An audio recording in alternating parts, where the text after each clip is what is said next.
So we're up on the roof over the hot tub, and the other night I finished this. Lucas helped me bend it, and it was after dark. I used my headlight and we did the cutting underneath where we do have lighting. And so this looks really good. Underneath there I had showed you how it, it's all protected. These come to the edge. One's in further than the other, but that's okay as long as the water can't get in there. So it looks really good. I had overhung it 2 inches on each side, and eventually we'll put a board across here, a molding, but the water lands out here. So for now, it didn't splash back to there, only in a really hard rain one time that I noticed. So now it would have to splash back to up to that point to get back on, or the rain would have to be coming sideways. So I'm not saying it's not possible, it is, and it does need to have a molding there, but for now it's good. I'm going to concentrate on the front of the house, and then we'll get back to this, because we got quite a bit here. We have some moldings to do around the windows, and then molding on the top, this molding, and then it needs all to be primed and painted, and this needs another coat. So there's a lot of work up here yet, but this is at least great for winter, and we're good to go.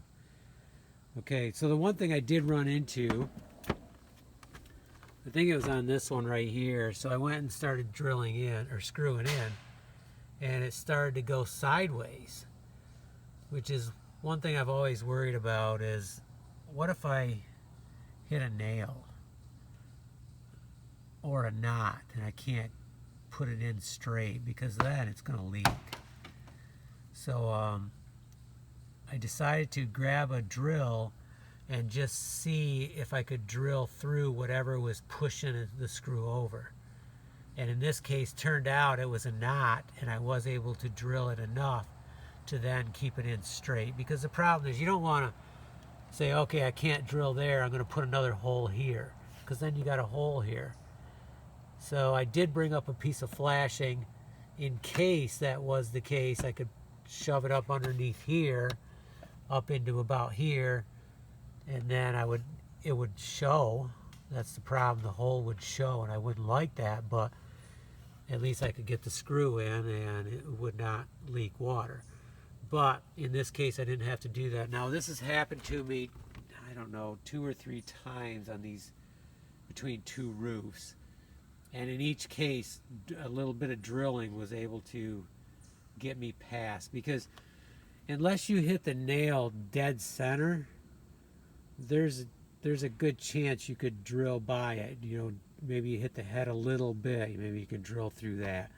So actually, I decided to keep the drill right in with my set of screws. So if it happens again, which I'm done up here for now, so it's not going to happen here, but wherever I'm screwing roof in next, I'll have that drill bit with me.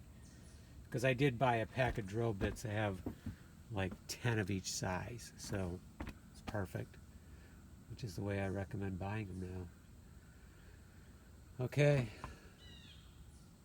Eventually, up here we'll get metal, but it's still good. You can see it's kind of, it's got debris on it, but it's still good roofing.